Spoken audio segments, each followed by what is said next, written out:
Welcome to our channel. Today we how to enable SEO settings for Webflow app pages. Complete guide. To enable SEO settings for Webflow app pages, start by logging into your Webflow account.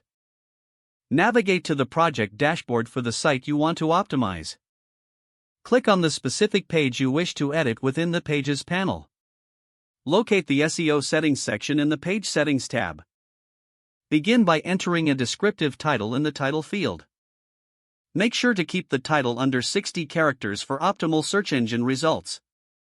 Next, insert a compelling meta description in the meta description field. Aim for a length of 150 to 160 characters for this description. Scroll down to the Open Graph settings.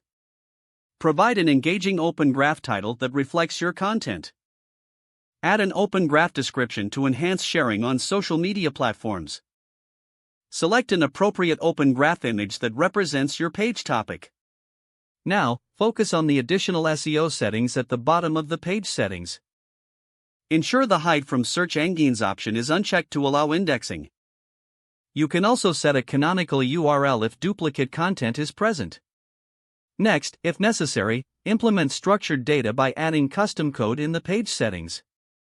To add a custom code, navigate to the Custom Code section in the page settings. Insert your schema markup in the appropriate section for the header or footer. Once all settings are configured, click the Save button to apply your changes. Preview the page to ensure everything appears as expected.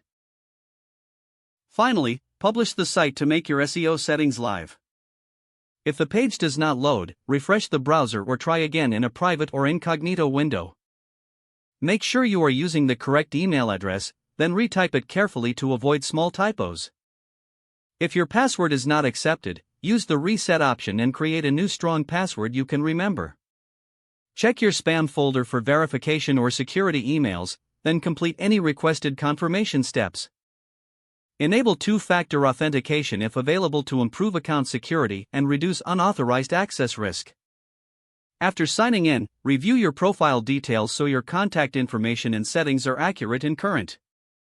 If you see an error message, note it down and try again after restarting your device and internet connection. Don't forget to like this video and subscribe to our channel for more step-by-step tech guides.